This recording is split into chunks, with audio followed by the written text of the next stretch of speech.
This is Josh hopping real quick before we get into this episode. I wanted to kind of call out a couple of triggers. We will be talking a little bit about abortion, pro-life, pro-choice.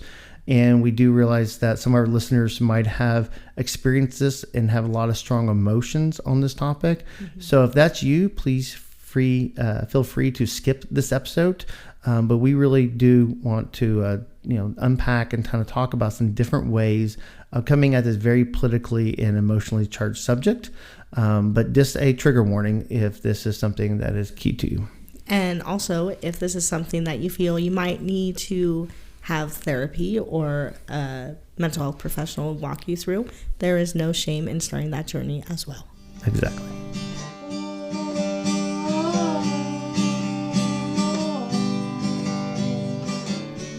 Dun, dun, dun, dun, dun.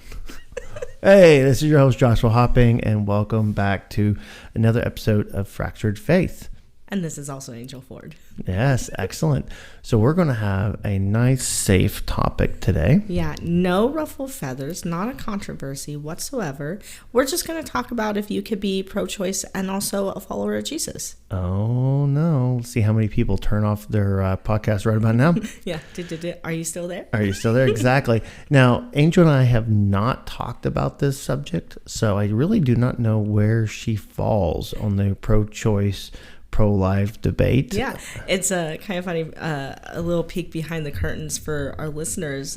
We were trying to decide what we were going to talk about, and Joshua listed this off, and I was like, oh, let's talk about that. Let's talk about that. So we are coming in live, never exchanging any of our personal thoughts to each other.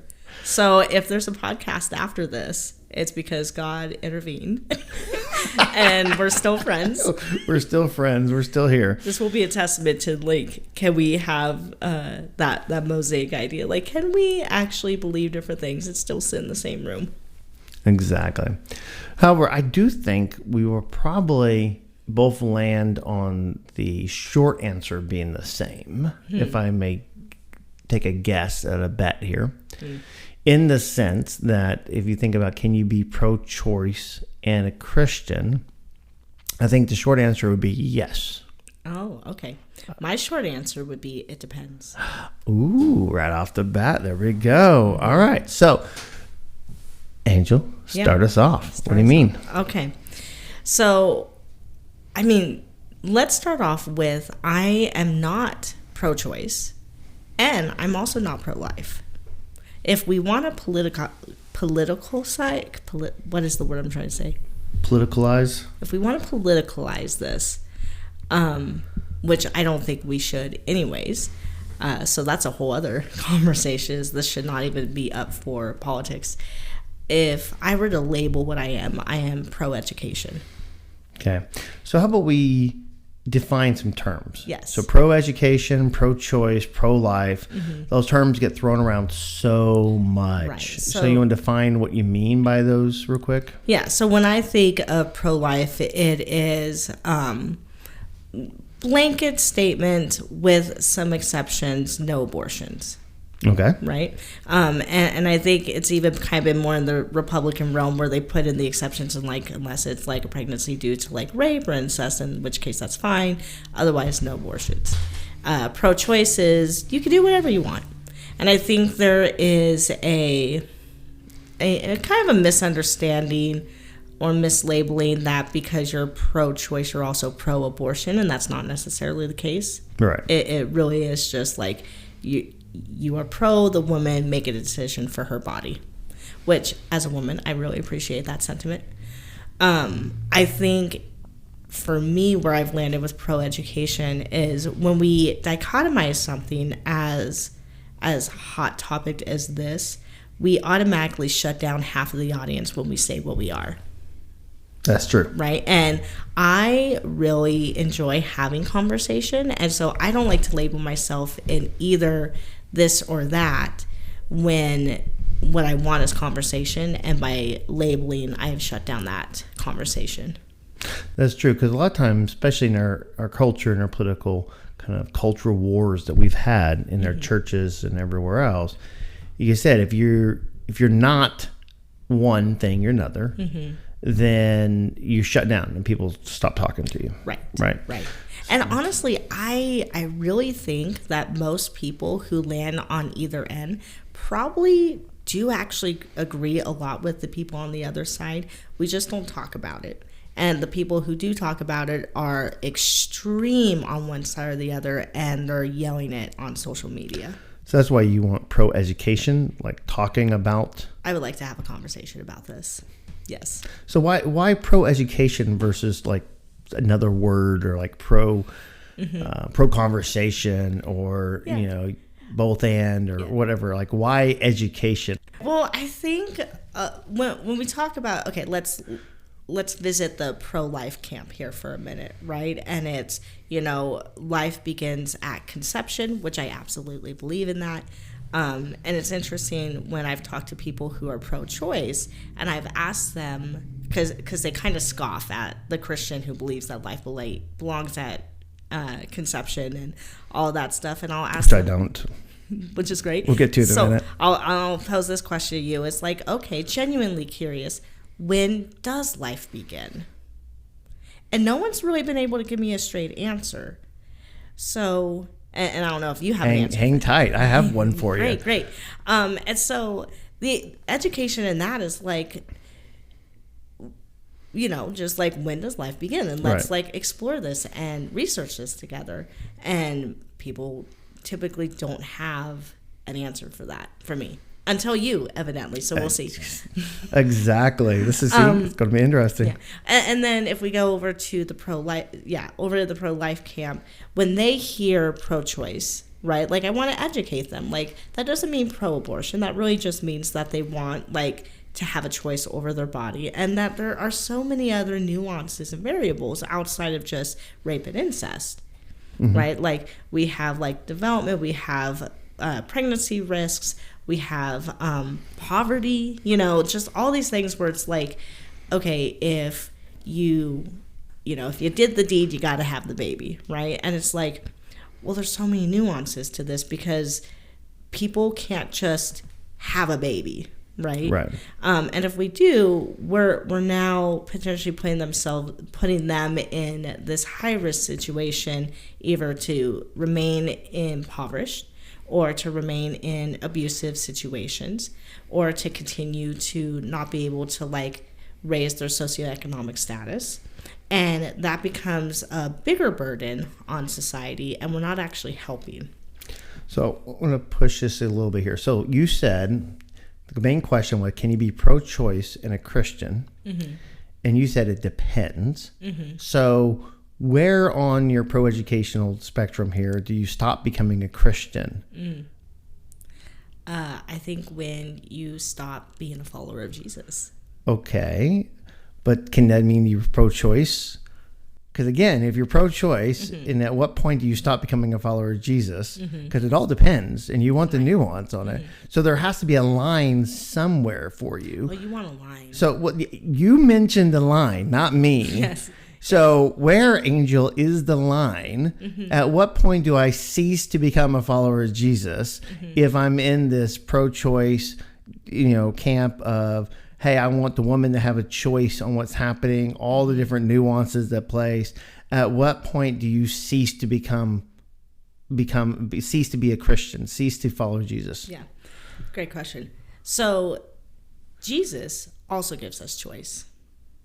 Right. And I'm not going to say something like totally wacky, be like, Jesus is pro-choice, because then people are probably going to throw spears at me. But I think the question is really bigger than that. Is like, at what point does a person stop being a Christian? Right. And so it's like me saying, okay, individual, you can choose to do whatever you want to do. Right. Like, that is not me advocating for them to go and have an abortion outside of these different contexts that we've laid out to decide that it's now okay to murder, right? Because that's even what the right does when they say, like, unless it's rape or incest, and then you can have an abortion. Like, they are also putting a claim that it is okay to murder under these circumstances, which we won't even get into capital punishment, because I have thoughts about that also. And so I think it comes back to the individual is, when would I decide to get an abortion? Right. Right. And I think that is a conversation between Jesus and I. So you're dodging the question. That's my answer. That's my answer. So, all right, my turn now, I guess. Your turn. I'll let you off the hot seat a little bit in this act. It depends, individualistic. You want to be on nuances. So my statement, can you be pro-choice and a Christian, is yes, because I think following Jesus is more than just any one decision or view that you have. So you could be a follower of Jesus and hold lots of different viewpoints and places. It comes back to this ideal of being center set. For those listeners coming in, the picture is center set is you have this goal or center, and if your movement towards the center is what counts, not are you on the target or not? So it's not so much a bound set of there's a line that you have to cross that all of a sudden you become this or that. It's are you moving towards Jesus or away from Jesus? So and under that mentality is there is a sense that I can be somebody who's holding up a pro-choice viewpoint. In other words, yes, abortions, you can have abortion. A woman should have a choice to make that decision. And it does, and you still be a follower of Jesus. Like that does not neglect you or remove you from the hand of God.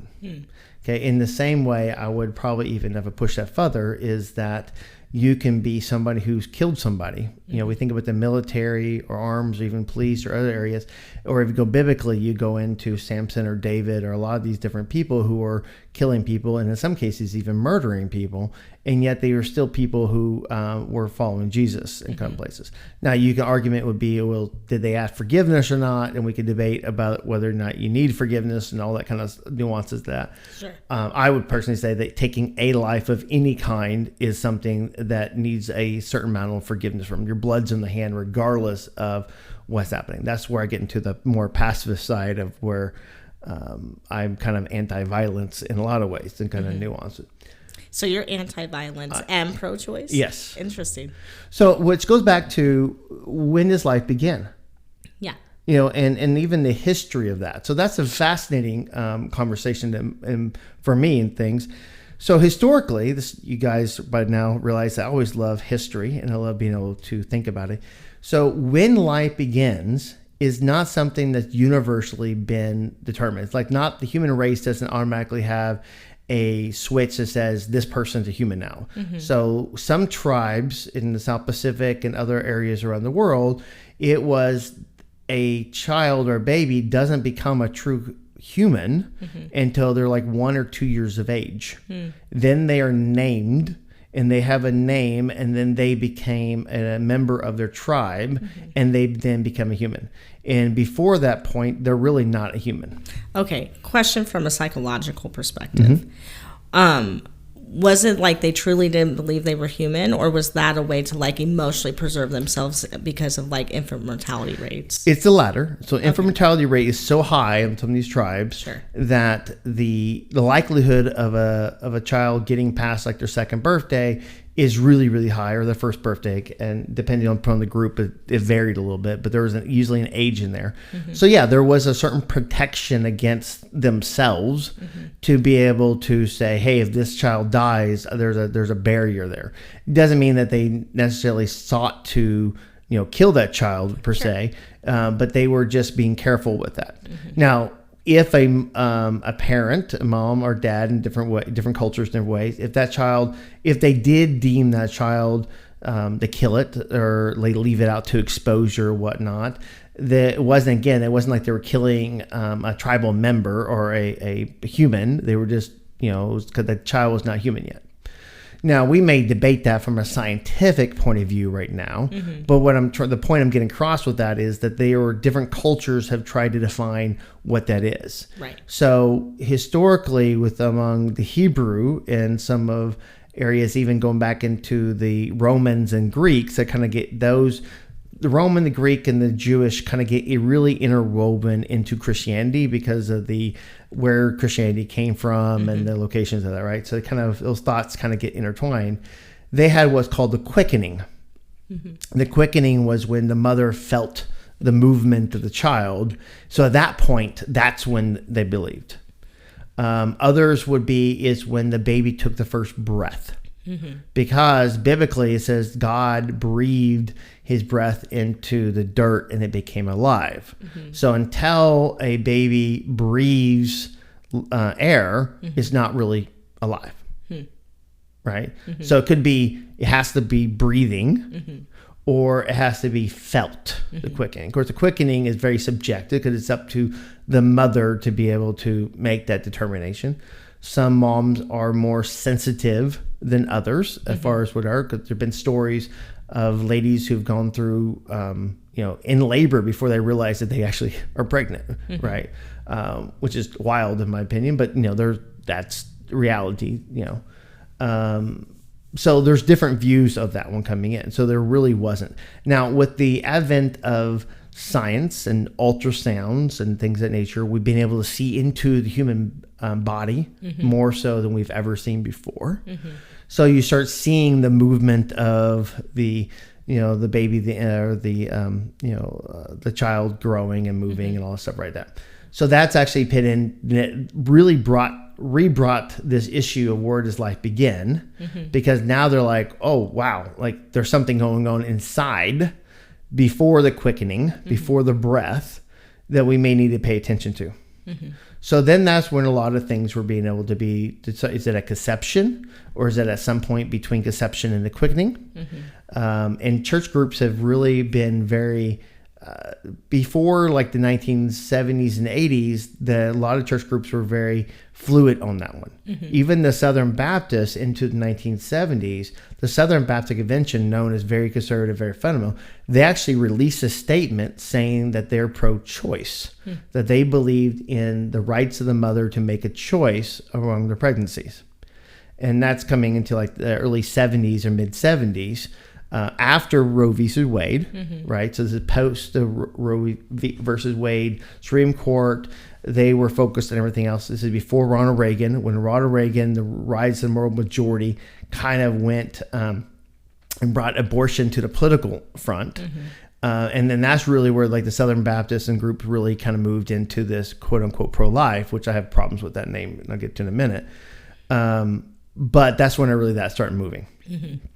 So you have this deal where there's a lot more nuance in what that happens. So for me, when I think about when life began, I do not believe it begins at conception, because when conception, which is basically when the sperm fertilizes the egg, even in a woman's body, there's lots of times, lots of eggs can be fertilized. They can be passed pretty quickly.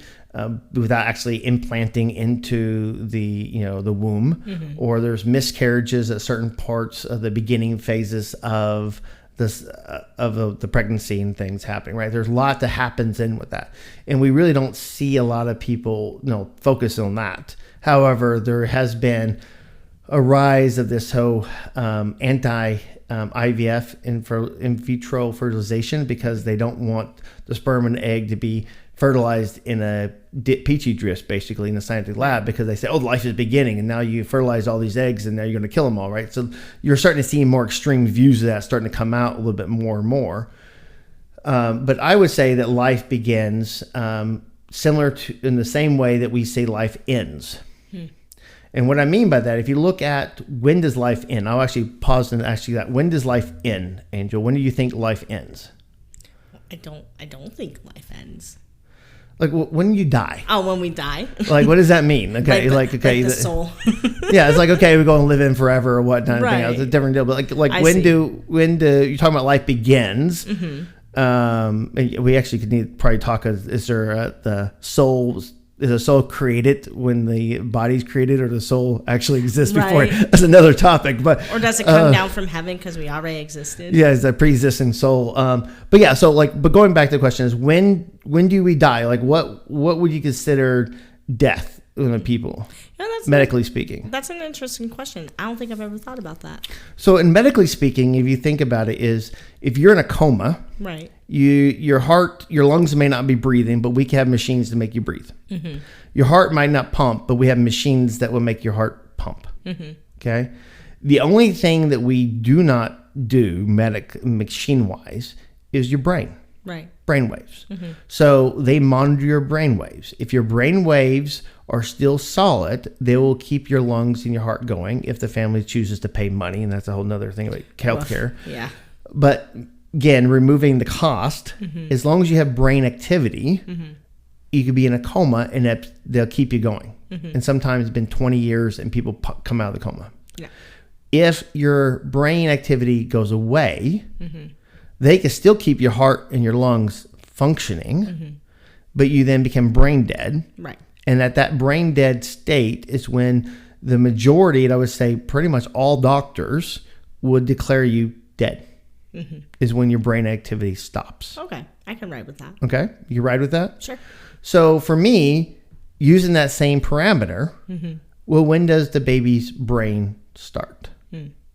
So when the baby's brain starts, that's to me when life starts functionality and start functioning there.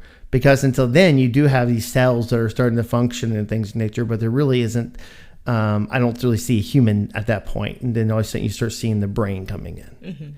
So I think to me, that's where it comes into it. So at what point does that start?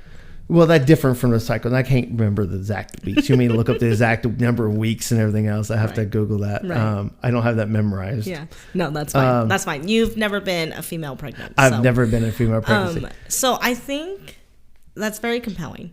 I still disagree. And that's fine. And the reason why I disagree is that it has to start somewhere. Like, let's just say brain development starts at week 3. I actually also don't have an idea. But from conception to week 3, life cannot form if life isn't there in the beginning, right? Like, we cannot start building brain functioning unless there is something to be building. Like, it's not just manifesting out of nowhere. Does that make sense? Right. To answer your question about, whether life begins somewhere, right? And yeah, there needs to be a beginning point of that coming into it. And I actually just looked it up, and it's about 8 weeks for the brain activity to start on a baby unborn child. Now, the problem I have with life beginning at conception is because the implications of that becomes very problematic. And what I mean by that is you have a lot of people who are going out there who would call them pro-life kind of advocacies or whatnot. I have a problem with that word because I'm like, they're not really pro-life because they still, they don't really seem to be advocating for, against all of the lives. All the life, right? But to use that political term in our culture, they will go in and they refuse to give pills. Birth control. They're anti-birth control. They're anti-morning after pills. Yeah. And not all people who are pro-life are anti-birth control. But you didn't hear what I said, though. Sorry. So I'll come back in it. Sorry. I said when you talk about conception life beginning conception, those people, okay, not all pro-life believe that life begins at conception, right? Like that's not, you could be pro-life and believe that life starts at some other point. Right. Okay. Because it does not automatically mean that you're pro-choice. But there are a lot of people in the pro-life camp who believe that life begins at conception. And those that do, and I'm also thinking really deliberately one major organization here in Idaho, this one is they actively protest any morning after pills or any birth control or any of that functionality. And again, this is where they get into the anti-IVF treatments as well. Because again, if life begins at conceptions, then once you have the sperm and fertilize the egg in that dish, that's life right then. So if you fertilize 15 eggs, try to get one to implant for fertilization in more laboratory, you've killed 14 people, so to speak, okay, to use their terminology. So I think that's very, very problematic when we're looking at the implications of that viewpoint. And I don't see that and it's not really a biblical viewpoint. It is purely a viewpoint, and it's not really even, I say, science in the sense that, science doesn't really define this really. Right, right. These are moral, ethical, philosophical questions more than they are scientific questions. Right. So it really comes into, if we're going to make a decision philosophically, let's pick something that's going to be more impactful and be able to work through things better. Okay. In other words, what I mean is I don't want baby to die. I want to decrease the amount of deaths that are there. So I am very much pro birth control, the pill, the morning after, condoms, things of that nature. And so for me, being able to say, hey, life begins with brain activity, that leads me to be able to say, yeah, like let's actually promote these other different means of controlling birth, to be able to reduce the amount of unwanted pregnancies. Let's also look at maybe giving, I don't know, paid maternity leave. Stop it. You're being such a socialist. I would say paid paternity leave as well as a father. Being able to have child care for mothers if they want to work, and all those different other aspects that come into it to make sure that a mom could actually, carry that term. Pro-adoption, pro-foster care. There's a lot of different things that we can do to be able to really help out with it, rather than demonizing and stigmatizing women for making choices that are really bad, right? That are harmful. And like I said, and even to the point that abortions, or the ability to remove a fetus from the womb, is also there if the baby or the fetus actually dies or has brain damage early on and it's carrying it, or, if they want to have a lot of other medical decisions with the mother and problems. And that's one things here in Idaho where they have really, really strict laws on that one. There's been a lot of ladies who almost have died because they cannot get the procedure needed to be able to remove the fetus from the womb because it violates the law that's supposed to be pro-life. So they would rather kill the mother, basically, instead of actually being able to let the doctors do what needs to be done. And the baby's not viable. Does not have a brain activity or anything else. It's actually doing more harm, right? So that's where I'm on the pro-choice side. I'd rather be able to say, hey, this is a decision that women need to be able to make with their doctors and should not be dictated by the federal government or the state government for that matter. Right. Because it shouldn't be about politics. It shouldn't be about politics. This is a medical thing that's going on here. And because I'm holding into this pro-choice view, and I'm holding on to this view that life begins with brain activity, I can now be able to promote the pill and birth control and other means of reducing unwanted pregnancies that without violating this ideal that, life begins at conception. So now if I give somebody a pill, I'm killing somebody. Well, as someone who believes that life begins at conception, like I also believe in birth control. So I what kind of birth control though? What do you mean?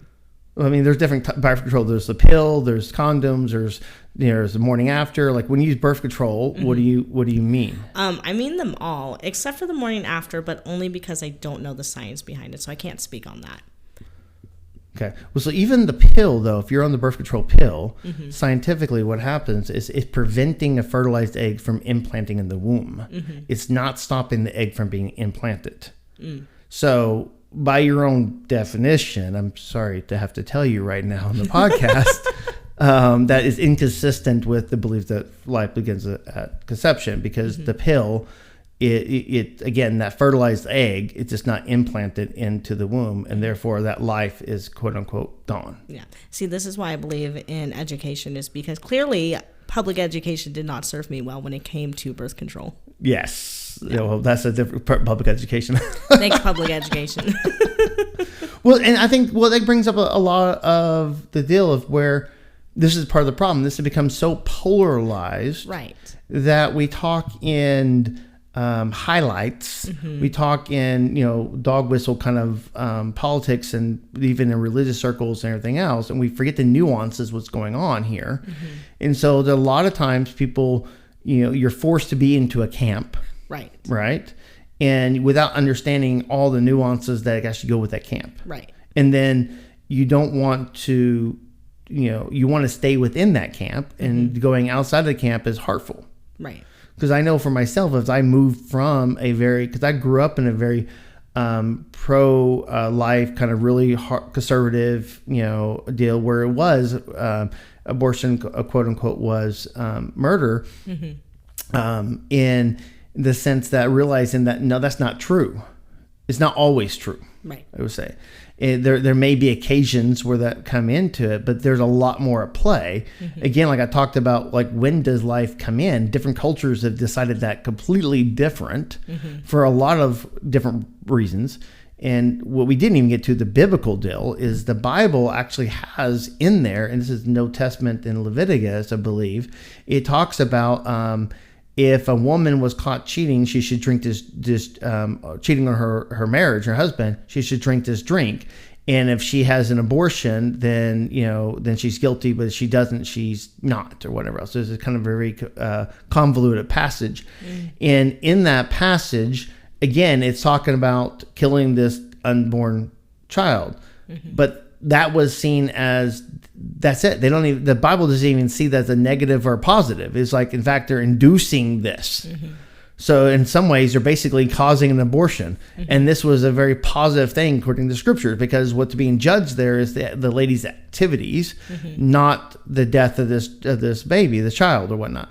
And so that's there. And then you have other verses in the Bible talking about being knitted together in a mother's womb or whatnot, which a lot of pro-life people bring up.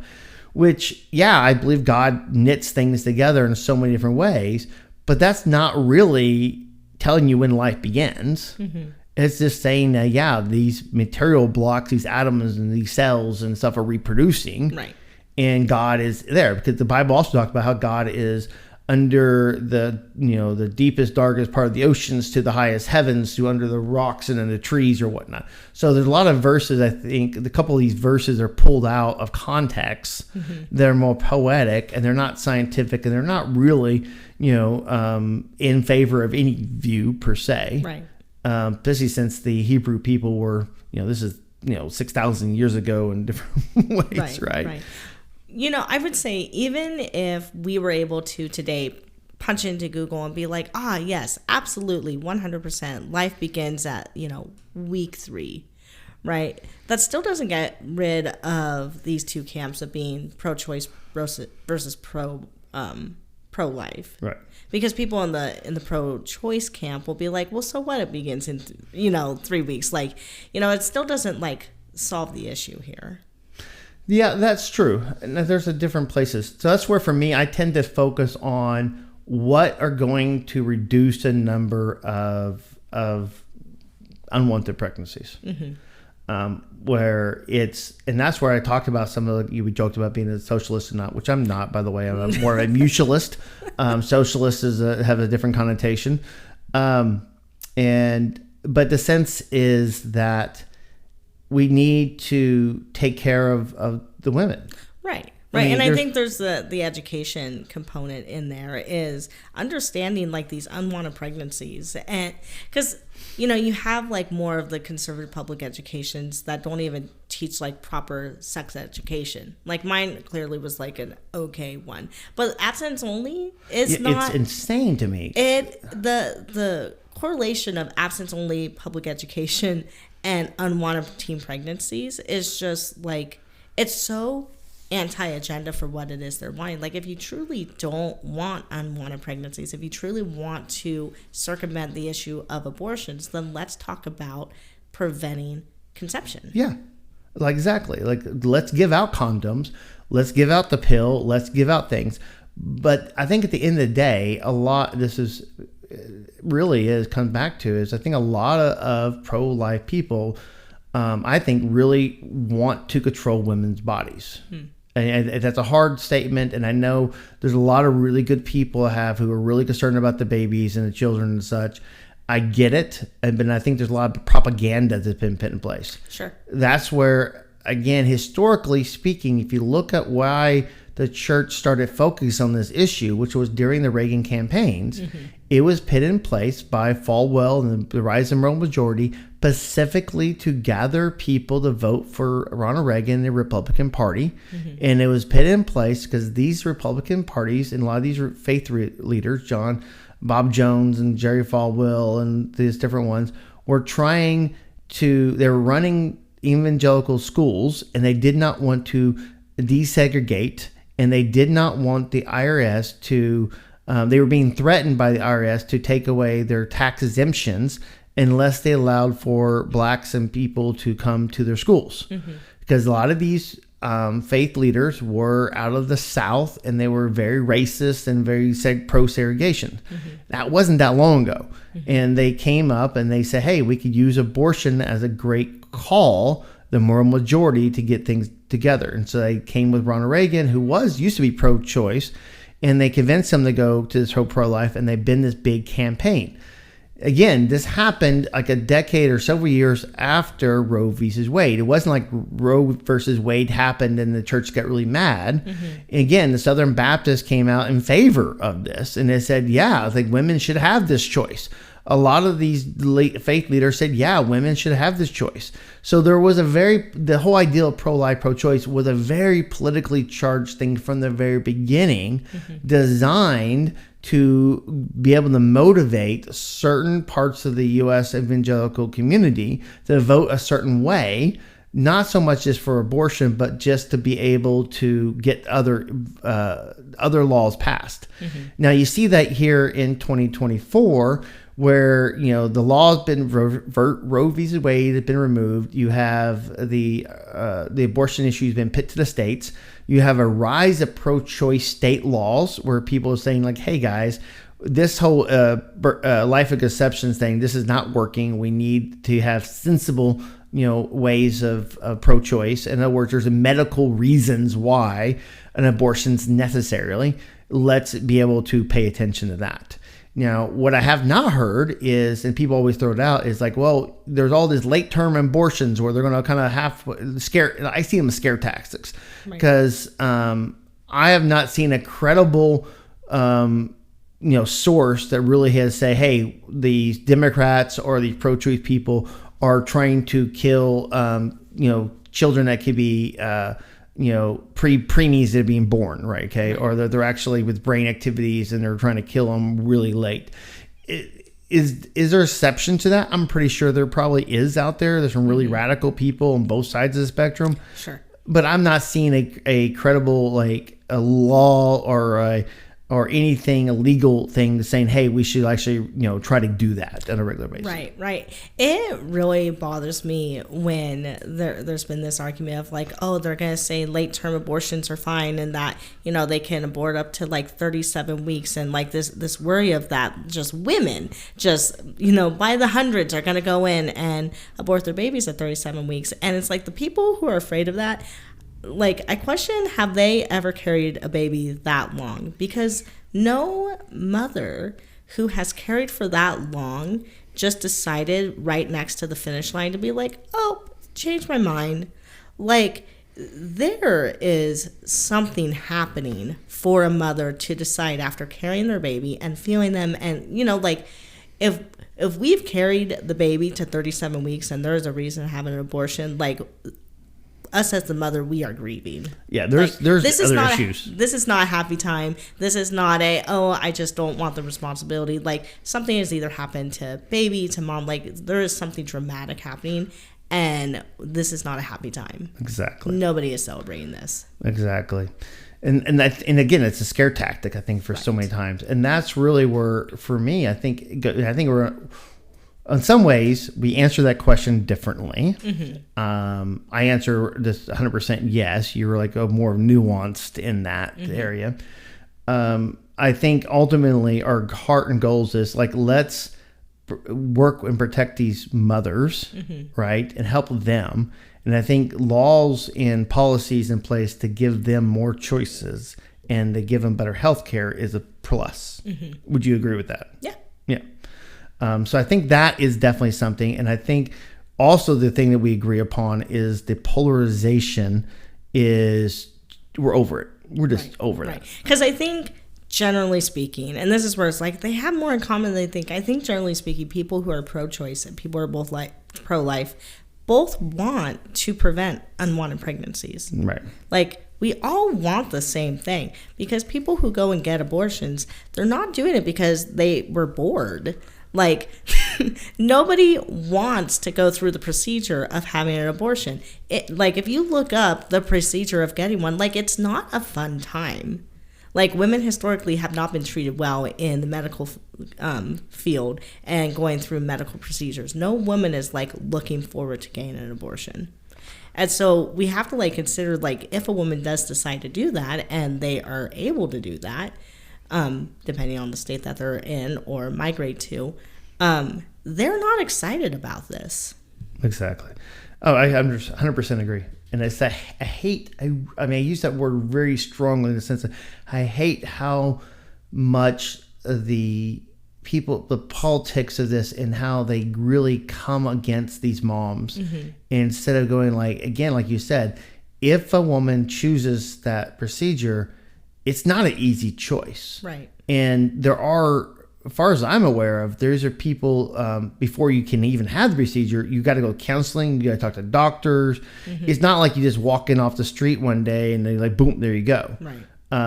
You know, you can walk in some clinics and get the morning after pill or birth control and some of those things, mm-hmm. Which again, I'm very much pro for. It sounded like you're on the fence with some of them because mm-hmm. you were, but you I now need to go do research. You made me do research. But that's where I'm like, you know, yeah. And I think the other piece that we really haven't hit on this thing is talking about sex, right?